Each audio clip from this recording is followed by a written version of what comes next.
Well, I'm going to introduce my co-host here. It's Fanboy Will, and he'll say hello to you. Hey, Eddie. How you doing, buddy? Hey, I'm doing great. How you doing? Awesome. Hey, we're talking to Eddie Lebron, and he made a fan film, obviously. He's on the Fan Film Podcast, called MegaMan. Yes, that is correct. 94 minutes to be exact. And why did you decide to go out and do that franchise, do that character? Since I was younger, I've been a huge Mega Man fan. It was the first video game franchise that I got extremely attached to. And then I saw this college project. A bunch of college students made a fan film trailer. This was in 2003, and 2003, 2004. And it was the first, and that, getting heavily involved in filmmaking, and it made me realize, oh, wow, this is possible. Mega Man fan film is possible. However, I had some gripes about it. It wasn't as faithful as it could have been, and since Mega Man is one of my favorite video game franchises, I knew that my passion for film and the game would one day, come together at a crossroads, and it just so happened that this year was the year it came out. Well, Mega Man's good material for a fan film because you got your good guys, and then you got like a whole slew of bad guys. You got Dr. Wily, and you got all of his robots. So that's good fodder for a fan film right off the bat. Absolutely. Features are just like a whole different ball game because an 8 to 10 minute thing is a time commitment over a course of a few short months, depending on how efficient you are with your time. But a feature fan film, in pretty much every case I've witnessed, Return of the Ghostbusters and everything else, every example, that's a few-year commitment, and right.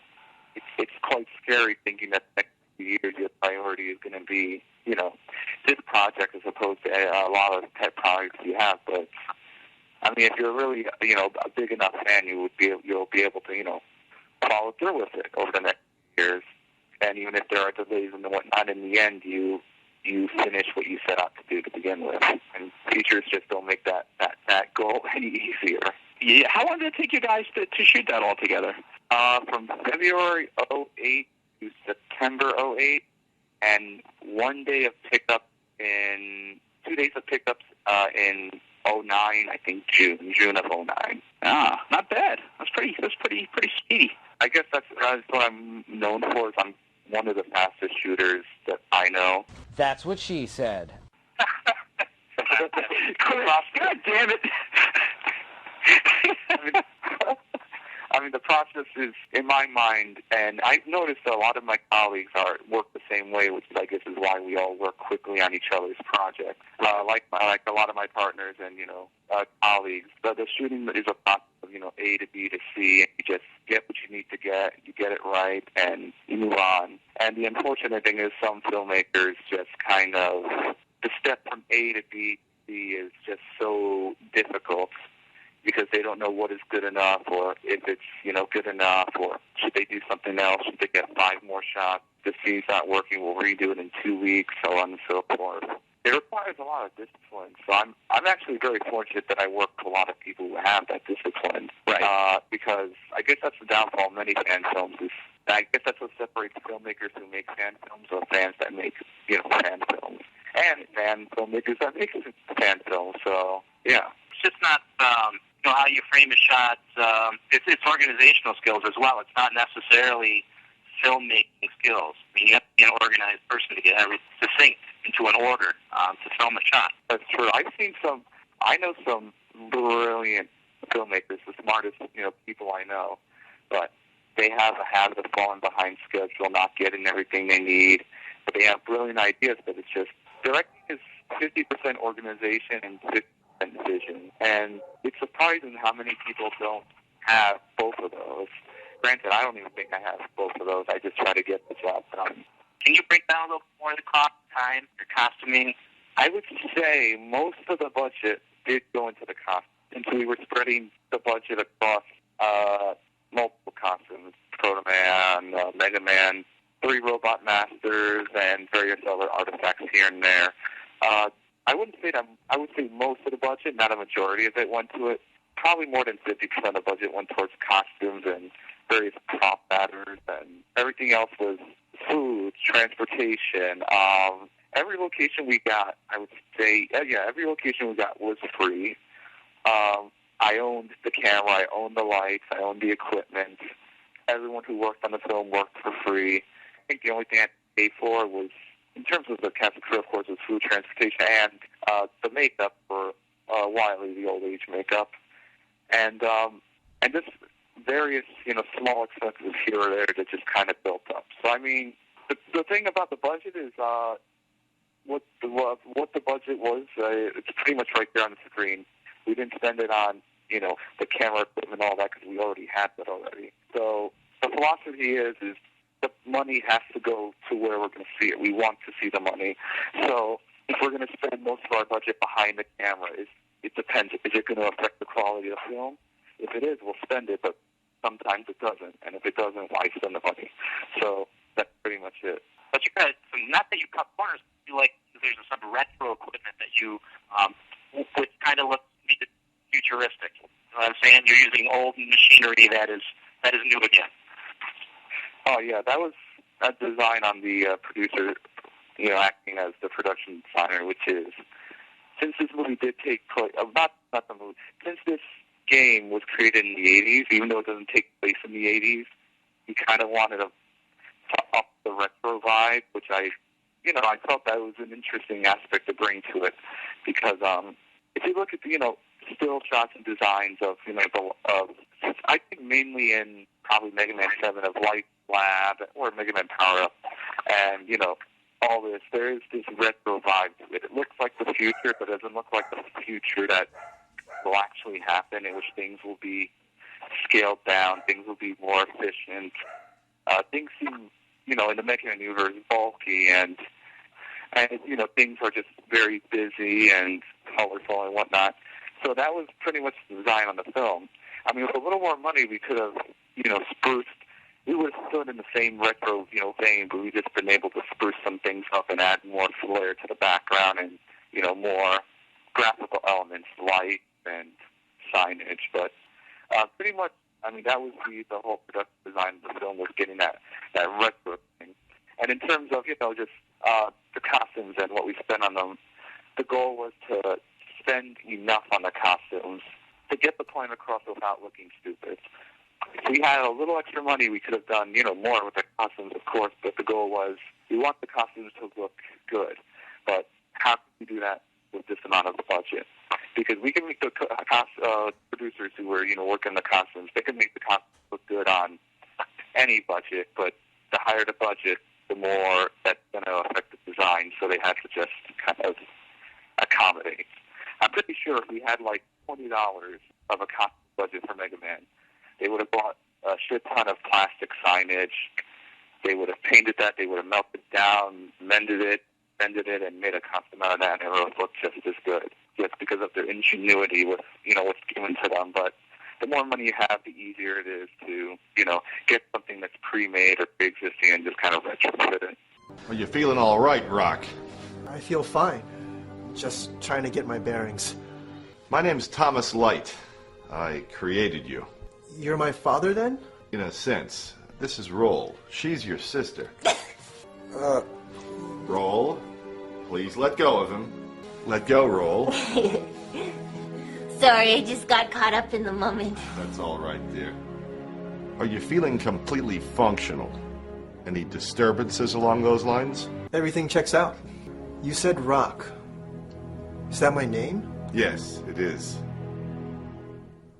I like it. How do you fund the film? It's mostly out of pocket from everyone involved. At one stage or another, me and the other producers, we just, put the money in and do what we can, and we just know how to spend the money.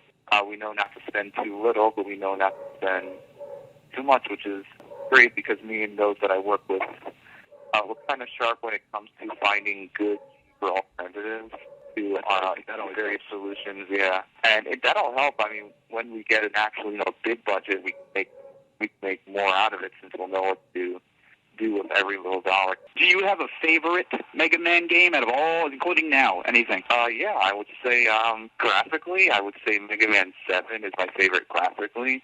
Not in terms of gameplay or music or anything along those lines. I kind of wish that the quality that was put into Mega Man 2 or 3 would have been put into the technology available behind Mega Man 7. Right. That would have been an amazing and fantastic game, but that didn't turn out to be the case. But overall, my favorite Mega Man game, it's a tie between 2 and 3, depending on the mood I'm looking for. If I'm looking for something more with a classical nostalgic feeling, I would pick 2. If I want something that's a little bit grander, I would go with 3. Right. So you're kind of like, on the border of staying with the old school, but you're kind of dipping your toe in the new school pool, I guess.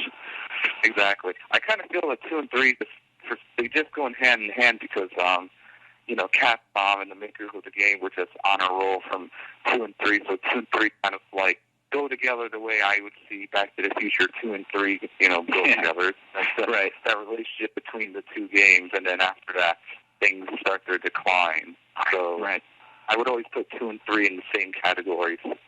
Does Capcom hold the license still to Mega Man to this day, or? I think they do, yes. Wow, Capcom, been around forever. Have they contacted you all at this point? With the film release, I'm very, very sure they are aware of the film. Sure. I'm pretty sure it's going to take some time before they contact me. I have a feeling that maybe I will hear from them after things settle down in regards to E3. If not, maybe they are watching, maybe they've seen the film and they're kind of just sitting back waiting to see where this may go. And yeah, I'm just kind of taking it in strides and just kind of enjoying the release for what it is. And also it's going to help with, future projects and films that I'm interested in. Let's get into how you got into film. What interested you in film? Specifically fan film? Film in general, it started as far back as I can remember. I've always loved movies. I had a lot of bootleg copies of a lot of movies. My parents would always rent me whatever movie I wanted from this local rental, this independent rental video place. And they had two VCR set up, so they were able to make copies of all these movies. The old double deck. Yeah, so we would always make copies of a bunch of movies. So I had copies of, Back to the Future 1, 2, and 3. I had, Ghostbusters 1, 2. I had just every nostalgic movie you could think of from the 80s. I had a copy of those movies. And I remember that even at 3 or 4, I was getting a kick out of films like RoboCop, Child's Play, and just all these types of films you wouldn't expect a 2 or 4-year-old to enjoy, but I enjoyed them tremendously. I was predisposed to pretty much every type of movie, from animated films to art films to action films to mindless films, but at that age, I just didn't care. I just liked the movie for what it was. And that carried on into my early teens when I got my hands on this little VHS camera and I started shooting stuff, and it got me very excited and very pumped since I had all this pent-up film energy from like 11 or 12 years, and then it just, the snowball effect that I wanted to do more and learn more and do more and learn more.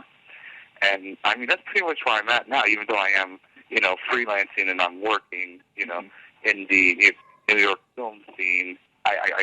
All I want to do is just do more and learn more and do more, because it's just, even with the highest profile director, there's still so much more to do. So I just want to keep doing more and more and more. I think I heard Spielberg somewhere in either a magazine or a TV show. He said, I'm still learning this stuff. So if somebody like him is still learning, then apparently everybody's got a little more to learn. As much as you know about something, there's always somebody who's either going to know more or more you have to know in order to know everything, if that makes any sense. Definitely. Yeah, it's a constant learning process, I guess, as an artist in general. Either a painter or a musician or a filmmaker. It's all artwork and it's all art. Especially if you deal with the new technology, not necessarily a musician or a painter, but certainly a filmmaker, the technology pros. I mean, the learning curve is endless. Yes, absolutely. Thank you. Thanks for the. Ladies and gentlemen, Chris Mosier. You got to take your bow now. That's your key. Thank you. I'll curtsy. Oh man! So you're saying you had an earlier experience making films of your own. Did you make any other fan films before Mega Man, just kind of goofing around, or? Well, yeah. I mean, when you first, start doing this type of thing, the most popular thing for a youngster to do is they always kind of make their own version of some sort of film. So, while editing in camera, I would do just insane types of films, Freddy Krueger films, Chucky films, Ghostbuster films, and just kind of just doing that constantly. So my fan film involvement, began right from the get-go with some of the, most insane concepts, Chucky versus a Ghostbuster. And, as you get older, sensibility kicks in and you realize just how kind of crazy good that is. And then, I tried to do more and more original projects. The first professional endeavor was a Ghostbusters film. Yeah, that's kind of on the back burner now in favor of MegaMan, unfortunately, but that should be coming out within the next year. But, Cool. From the get-go, I've kind of been just, drawn to fan films. It's a good way to kind of grasp something you love so much and do what you want with it, or do what you think the original creator should do and don't do. Yeah, gets a lot of pent-up energy out. Exactly. And you're kind of screaming at the screen going, oh, why are they doing that? Oh, man, they didn't do that. They can hear you through the screen. They're like, oh, man, that stinks. Indiana Jones never would have did that, I'm the type of person who just kind of holds it in for a week or so in denial, and then makes the film just to say, hey, this is how it should be done, jackasses. Yeah, take that. Hold the pain in until then. As far as the character design in the movie, did you want to stay as close to the original design as possible, or kind of stay with it and add your own little touch, or how did you want to go with that? It looks like you kind of did your own thing a little bit. At the end of the day, the designs for the characters are dictated by reality, and not the reality in which the film's created, just by reality actual, which is the budget kind of dictates some of those decisions. For example, I would have loved to have Iceman in his trademark parka, but the only way to make that work is to have it, armor plated and, justified, but we didn't have the budget to do that, so some of the designs had to be changed just to accommodate budget. However, for CG characters, we did the most realistic, basic interpretation. That way, when you look at them, you can see that this exists in our world, but you look at it and you see that it's Cutman and it's Gutman and it's Bombman, and it looks like it works in my world, and I know. Right, that's the thing. It doesn't look anything like a Hollywood often does. And they take a hold of a character and they say, this is so-and-so, and you're like, that's not how so-and-so looks, because, I'm a fanboy and I know these things. It's not supposed to look like that.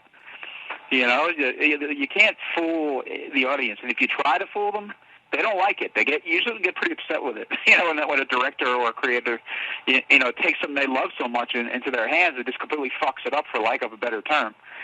Or uses it. Very true. It's upsetting. But when you get somebody that pays homage, but at the same time kind of does their own thing a little bit, that's always appreciated, at least in my book. And you can tell with you have that love of the subject matter, because you have you can tell that's MegaMan. You know that's MegaMan. I wouldn't know the name of the movie. I'd look at the guy and say, oh, that guy looks like MegaMan. I don't even have to know what that is. And the character designs for the robots and stuff, I'd be like, oh, that's so and so. So growing up and playing the games, and it's cool. Exactly. I've learned that every design can be adapted to work in a real life situation for a pretty film. Much, yeah. And we've seen that many times. So when Hollywood does a drastic redesign, we wonder the justification behind it. Exactly, and they have all that money, they can do whatever they want. Yeah. One good example might be, I would say, Optimus Prime from Michael Bay's Transformer film. Mm-hmm. He could look, a little more faithful, but, Michael Bay's sensibility and his coolness factor kind of just jerks the character design around a little more. So, there are ways to take a design and adapt it, maybe 90 to 95% the way of the original design, but surprisingly many people just don't do that, and they want to make it look enough like the character. That way they feel like they're doing enough to make fans happy. In actuality, they are not. I think they're just trying to keep their bosses happy. The guy chomping on the cigar doesn't know dick about the character. I got to get this thing done, blah, blah, blah. Come on, let's get it going. And then it's screwing up the whole project. Hey, Rock, hold up. Since we went out, you've been walking around with your head in the clouds. I don't think I can describe what's going on inside my head. Try me. Dr. Light said we were as close to human as he could possibly make us. Yes? And? Do you see yourself as real? Meaning what? Real as in human? As a matter of fact, I do. Do you ever wish you were... No. Why not? I'm fine with who I am. And you don't ever question that? Why? Because today, when we walked around, I felt like I was one of them. But I know we're not, and we never will be. Maybe there's something to be said for being different. You said maybe we were the only ones who could appreciate the beauty of the city. That might be true for other things, too. We are who we are. What more can we ask for? I don't know. I just feel like I'm this useless machine with no real purpose. You know, I want to do something important with my existence. I want to be special. You are special. To me and to Dr. Light. I actually wanted to point this out. I didn't add it in earlier. I was talking about, the looks of the character and all that stuff. I noticed in the movie, MegaMan, as well as a lot of his enemies, happen to actually be Asian. Is that on purpose? Because I don't know if you maybe want to stay true to the game's original Japanese roots. Yeah, we want to stay true to Japanese roots because at the end of the day, MegaMan, Rockman, it was originated in Japan. And at the end of the day, when Japan makes that type of game, they do make it for a worldwide market. But their first, goal on the list is, okay, let's do this for Japan, and then make it accessible to other countries so we can export it. Secondly, USA, which is one of the top big video game import-export countries. So it just seemed right not to have the whole cast be Asian, Japanese, but to have the selective amount, the right amount, and have it justified, which is why certain plot points were added to justify it, not for the sake of doing it. So the internal hidden message is that it was to stay true to the game and its origin, and the external message is what we put in the plot to justify it to the audience. Yeah, exactly. The interesting thing now is, from talking to other casting directors, it's having a multiracial cast now seems to be the in thing, the good thing to do, because you'll always have those one or two characters that will hit with a specific demographic. So the more, multiracial your film is, the more accessible it is. And if you look at films that have, big numbers, you can actually see that there is a lot of truth in that. Where do you pick up all your actors there? Any old place? My actors? I would say... Yeah, I'm trying to calculate in my head because I would say about 15% of the actors I had I worked with before. Which helps. With all the actors I used in this film, they all went through the audition process at one time or another for either an earlier film or, so on. So I knew about 15 to 25% of the actors before doing the film. Some roles I didn't hold audition for. I brought back people I worked with in the past, and then other roles were people who I didn't meet until the MegaMan casting call. So, 99% of the people in the film are actors who, they do this. This is what they do. Some work for, some do it professionally, and some are, trying to get to, a higher place so they can, be financially stable with, such a career. But they're all acting. This is what they do. This is what they've been trained for. So I guess that gives us a better, push than some fan films don't want to go through the hassles of working with real actors to either cast friends or family or whatnot, which is necessarily a bad thing for smaller roles. But if you're going to have your lead be a friend who can't act, then you're just hurting your film. Not going to hack it, unfortunately. What about the computer-generated images for the robots and all that stuff? Who did you work with, and how did you find those people? Did you know them previously from other projects? When I first saw the first shot with those in there, I actually thought they were all practical robots until we started moving it. So that's pretty awesome. Oh, excellent. It's very cool. Oh, thanks. It was a combined effort. The first people I brought in were the two supervisors on Return of the Ghostbusters. I became friends with them over the course of, post-production on that film. When it came time to MegaMan, I kind of just, was like, listen, do you think you guys can, help me out a little bit? And I was friends with them, so they were, completely down for, supervising, consulting, and helping out. So they helped with mainly a lot of the modeling from the get-go, the designs, they supervised other artists that they wanted to kind of take under their wing and use in their visual effects company, and they all got together and did the concept and did the models. And then after that step was done, we brought in a rigger who pretty much rigged every model for animation. And then I brought in about 3 animators to animate the film, and one of them did, I would say, about 90%, 80% of the animation in the film. His name is Nigel Seachan, I think is how you pronounce his last name. The superstar of the visual effects team. He was on the film. I would say the 4th longest person to be involved in the film, because it was me, the 2 producers. We've been involved since the beginning. We were involved for their 7 months.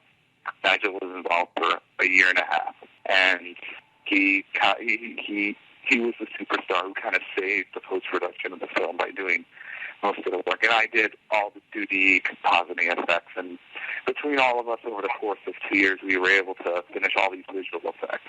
It definitely came together in the end. This looks great. And, we kind of know all these, a few of the same people from doing our fan film websites. Me and Chris have our own sites and stuff, and, he has the fan film file. He's on that Fanboy Theater. And over the years, we've kind of gotten to know these guys via email and all that. So we kind of we're friends kind of with Hank and all those guys. So it's cool to see people we know helping each other. It's that kind of a community, the fan film community. Everybody kind of helps out each other. Whether if they can, they'll help a fellow fan filmmaker out. So that's says a little something about us as a community. Yeah.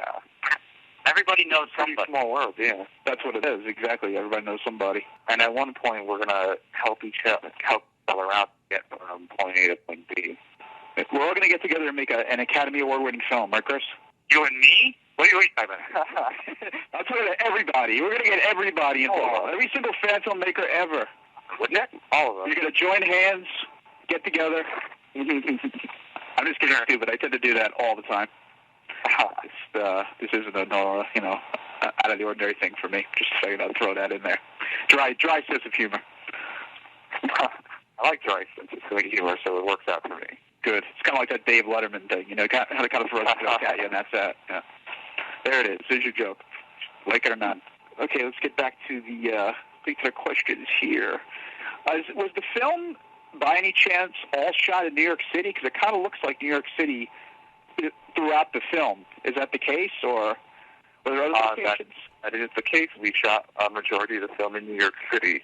I would say 90% of the exteriors were New York City. Oh, cool. It's kind of funny. I was watching your movie, and like, before you even mentioned earlier the whole Ghostbuster thing, it kind of has that feel to it. Like guys are in the city, and the people are running around.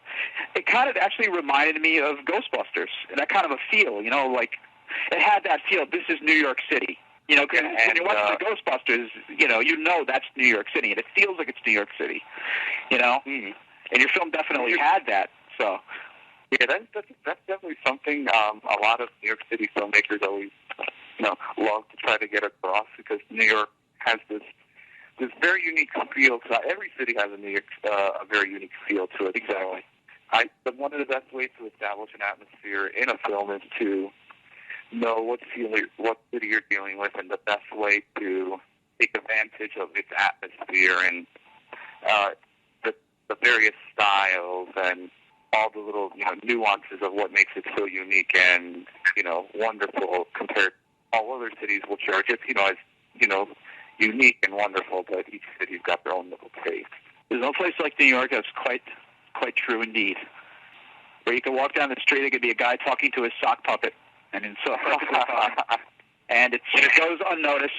There's a man urinating on a cop car. It's all beautiful imagery. Hell, I mean, Wiley was able to walk down unnoticed. No one just. He was looking extra crazy too. So. Yeah, they just thought he was another random guy just in his lab coat, crawling around still.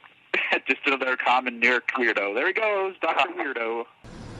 The city is your playground. You know the plan.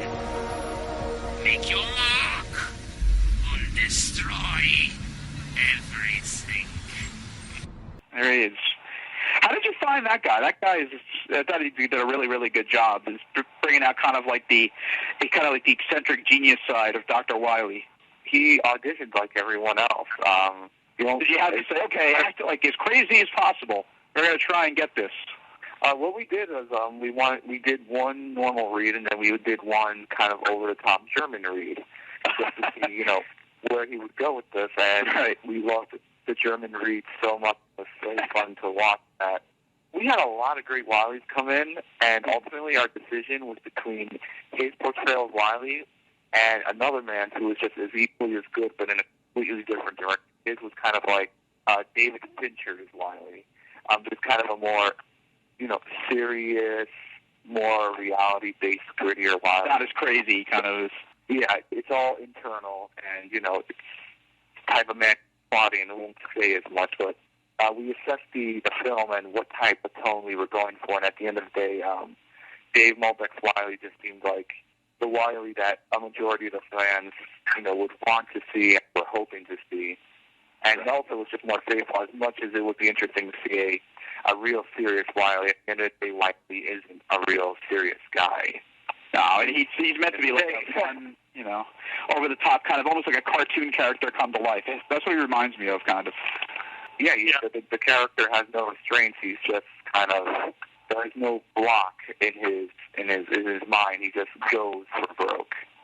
I haven't kept track because I'm not really a big game person. I used to be back in the day, but is he still around in the games, or has he been like killed off or something? Or in the new games, he is. In MegaMan 9 and 10, he is. He's still here, huh? He's still around and doing the spiel and just creating various other plots.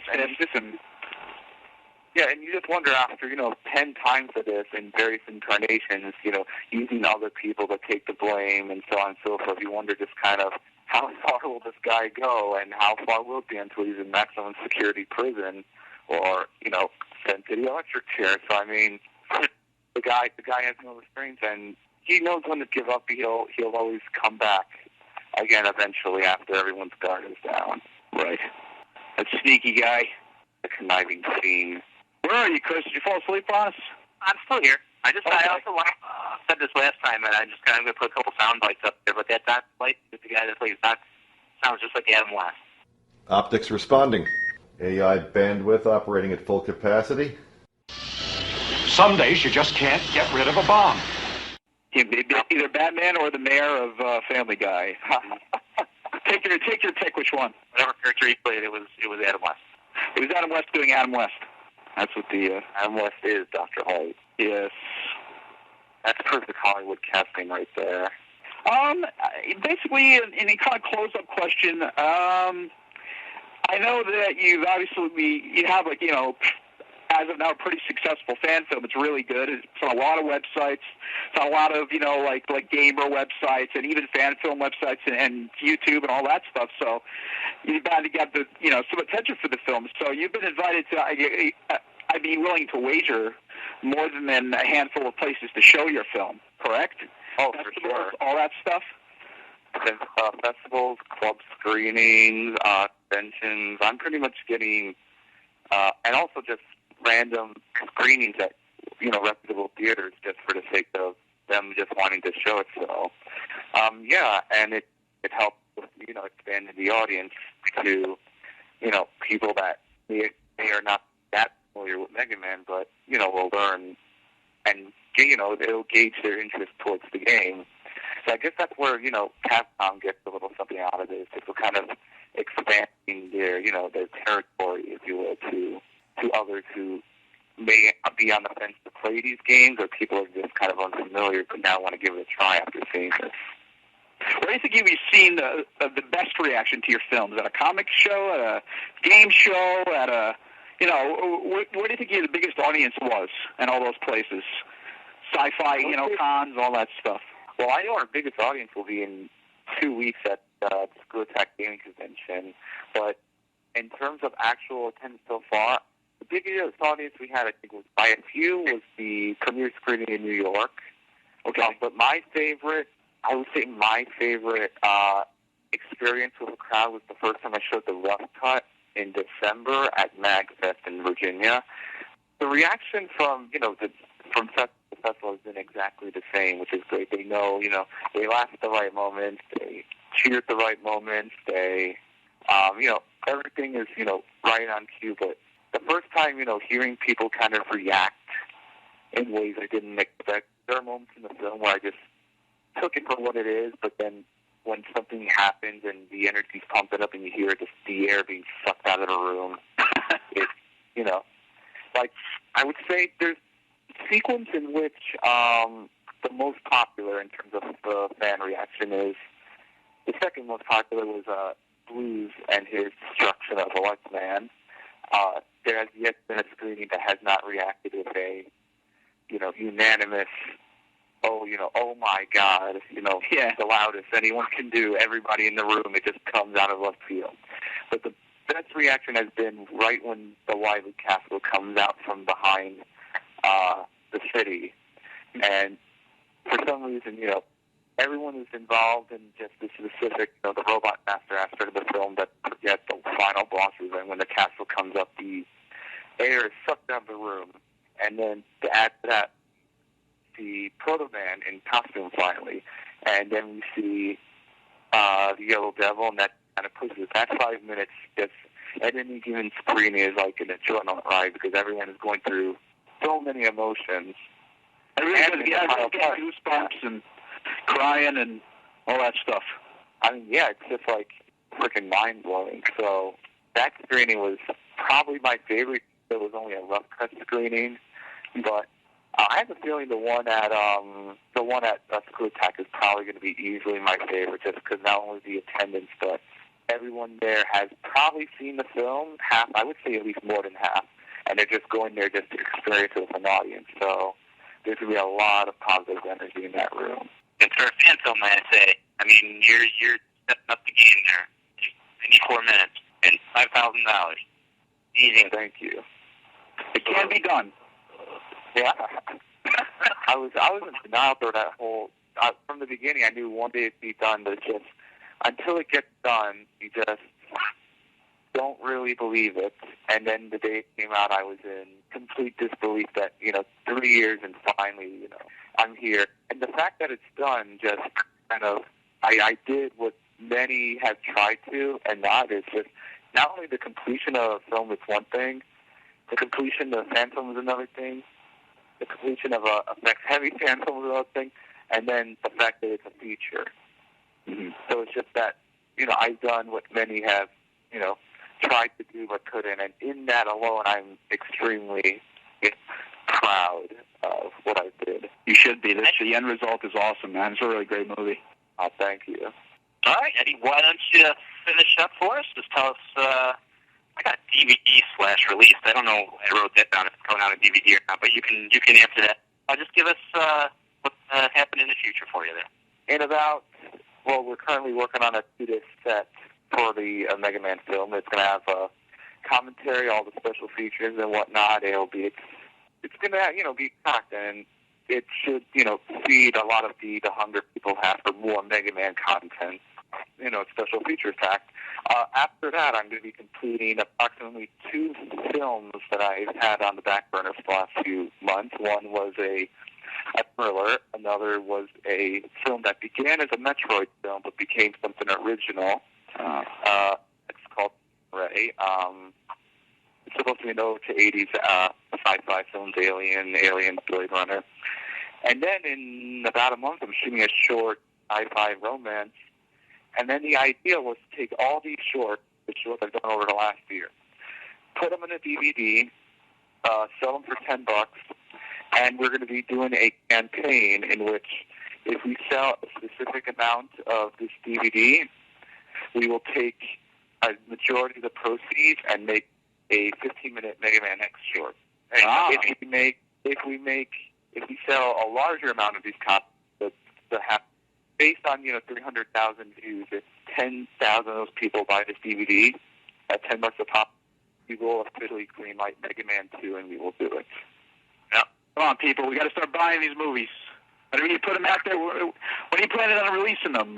Any idea? Or we haven't picked a date yet, but it's definitely going to be in early August. Cool. And there'll be and I'm going to be talking with Screw Attack and various other sites about putting up the promotional trailer and trying to get the campaign going. Because if we can get that type of budget to do Mega Man 2, not only would it not take 3 years, since we would be paying CGIers to work full time on it, it would take about maybe 2 years max, a year and a half. The post-production would take a few months. Shooting would be done over the course of next summer. And, it would be bigger and better, and it would be probably what I originally wanted the first, Mega Man movie to be. And our goal is to kind of, reinvent the fan film once more and just go somewhere that has not been touched. Something that just looks completely, Hollywood financed, but done for such a small amount of money. And worst case scenario, we do a 15-minute Mega Man, X short, and we put a few thousand into that of the proceeds, and it'll do the same exact thing. I just feel that the Mega Man 2 is not only in demand, but that would just be kind of a groundbreaker. And then after that, I may not do any more fan films. I just kind of want to. Mega Man was a high note. I want to kind of end on a more intended high note, something that fits my level of quality in terms of Mega Man does fit my level of quality, but compromises need to be made. I want to make a film where less compromises happen. Very. Why don't you play Eddie, and why don't you plug yourself one more time, and we'll part. All right. MegaManFilm.com is the official site for the fan film. There's a blog there that updates every few days in regards to what's going on with the 2-disc set. My main website is EddieLebron.com, which I contact me at. My email's right there. EDDIELEBRON, all one word. Very good. Thank you again, sir. Sorry what happened. Thanks for having me.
Bye.